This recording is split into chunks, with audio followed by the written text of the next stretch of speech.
السلام علیکم ورحمۃ اللہ دوستو اور شاہنواز. وعلیکم السلام ورحمۃ اللہ ماما. Welcome to our channel Dreens and Roses. اچھا شاہنواز, آج کی جو کہانی ہے وہ بڑی ہی مزے کی ہے. وہ ایک بادشاہ کے بارے میں ہے جو کہ ہر وقت ٹوپی پہن کے رکھتا تھا. ایک دفعہ کا ذکر ہے کہ ایک بادشاہ تھا جو کہ ہر وقت اپنے سر پہ ٹوپی پہن کے رکھتا تھا. لوگ بڑا پریشان ہوتے تھے کہ یہ بادشاہ جو ہے ہر وقت اپنے سر پہ ٹوپی کیوں پہن کے رکھتا ہے. تو لوگ بہانے سے بادشاہ سلامت سے پوچھتے تھے کہ بادشاہ سلامت, آپ ٹوپی کیوں پہن کے رکھتے ہیں ہر وقت؟ کیا آپ کے سر پر کوئی مسئلہ ہے؟ کیا آپ کے سر پر بال نہیں ہیں؟ کیا آپ کے سر پر کوئی چوٹ لگی ہوئی ہے جس کو آپ چھپاتے ہیں, جس کی وجہ سے آپ ہر وقت ٹوپی پہن کے رکھتے ہیں؟ بادشاہ جو تھا کبھی کچھ کہہ دیتا تھا, کبھی چپ رہ جاتا تھا, بتاتا ہی نہیں تھا کسی کو کہ وہ ٹوپی کیوں پہن کے رکھتا ہے. ایک دفعہ بادشاہ جو تھا وہ اکیلا تھا اور وہاں پر اس کے پاس اس کا ایک وزیر آیا. وزیر کیا ہوتا ہے؟ وزیر کہتے ہیں پرائم منسٹر کو, جو کہ بادشاہ کو. تو وزیر نے بادشاہ سلامت سے پوچھا کہ بادشاہ سلامت, آپ ہر وقت ٹوپی کیوں پہن کے رکھتے ہیں؟ بادشاہ نے اس کو اگنور کیا, اس کی بات کا جواب ہی نہیں دیا. لیکن وزیر نے تو بادشاہ کی جان کھا لی. اس نے کہا میں نے تو آج پوچھ کے ہی رہنا ہے. اس نے بادشاہ سلامت کو پوچھنا شروع کیا کہ نہیں, آپ مجھے بتائیں آپ ٹوپی کیوں پہن کے رکھتے ہیں. تو بادشاہ نے کہا کہ میں تمہیں ایک شرط پہ بتاؤں گا کہ تم نے کبھی بھی میرا یہ راز, میرا یہ سیکرٹ کسی کو بھی نہیں بتانا. تو وزیر نے کہا ٹھیک ہے بادشاہ سلامت, میں کسی کو بھی نہیں بتاؤں گا. تو بادشاہ نے کہا کہ تم میرے پاس آؤ, میں تمہیں تمہارے کان میں بتاؤں گا. وزیر جیسے ہی پاس آیا تو بادشاہ نے اس کے کان میں کہا کہ میرے سر کے اوپر ایک سینگ ہے. سینگ پتہ ہے کیا ہوتا ہے؟ ہارن. تو اس نے کہا کہ میں اس کو ہائڈ کرتا ہوں ٹوپی پہن کے.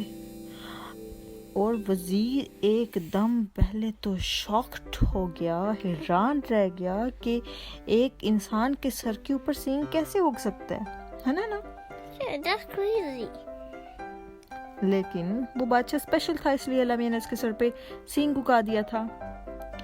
تو پھر بادشاہ جو وہ وزیر جو تھا, ہاں جی, How's he special? there are some people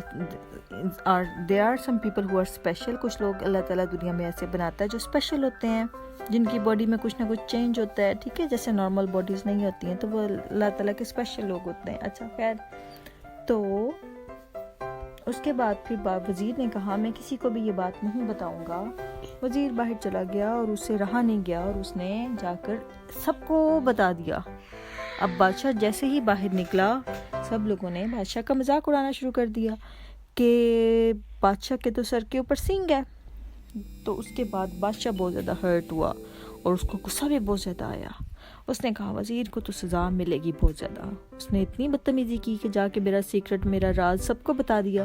یہ تو بہت ہی گندا بچہ ہے, تو اس کو میں جیل میں ڈالوں گا. اس کے بعد ایسا ہوا کہ اس نے وزیر کو بلایا اور کہا کہ تمہیں تو جیل میں ڈالنا پڑے گا. اب تم نے میرے سے جھوٹ بولا تھا کہ تم کسی کو نہیں بتاؤ گے, اور تم نے سب کو میرا راز بتا دیا. وزیر نے کہا ٹھیک ہے بادشاہ سلامت, آپ مجھے جیل میں ڈال دیں, لیکن مجھے ایک اور بات کہنی ہے آپ سے. اس نے کہا وہ کیا؟ اس نے کہا میرے ساتھ ساتھ آپ کو بھی جیل میں جانا پڑے گا. بادشاہ نے کہا وہ کیوں؟ تو وزیر نے کہا جو سیکرٹ ہوتا ہے, جو راز کی بات ہوتی ہے, وہ تو اپنے علاوہ کسی کو بھی نہیں بتاتے. تو اگر آپ نے مجھے بتا دی تو اس کا مطلب ہے کہ وہ راز کی بات راز نہیں رہی ہے, وہ سیکرٹ نہیں رہی ہے.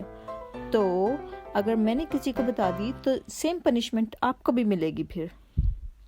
Why? کیونکہ سیکرٹ اپنے تک رکھتے ہوتے ہیں نا, جو راز کی بات ہوتی ہے وہ ہمیشہ اپنے تک رکھتے ہیں. تو اس طرح سے پھر بادشاہ کو سمجھ میں آئی کہ ہاں واقعی وزیر کی بات بالکل ٹھیک ہے کہ جو راز کی بات ہوتی ہے وہ ہمیشہ اپنے تک رکھتے ہیں, سیکرٹس کسی کو بھی نہیں بتاتے, ٹھیک ہے. لیکن چھوٹے چلڈرن جو ہیں وہ ممیز کو سیکرٹس بتا سکتے ہیں. ہاں جی, تو شاہنواز کو آج کی سٹوری اچھی لگی ہے. انشاءاللہ ہم پھر حاضر ہوں گے ایک اور اچھی سی سٹوری کے ساتھ. تب تک کے لیے اللہ حافظ. And Don't forget to subscribe our channel. Okay دوستو, And click to subscribe it. Okay دوستو, انشاءاللہ پھر حاضر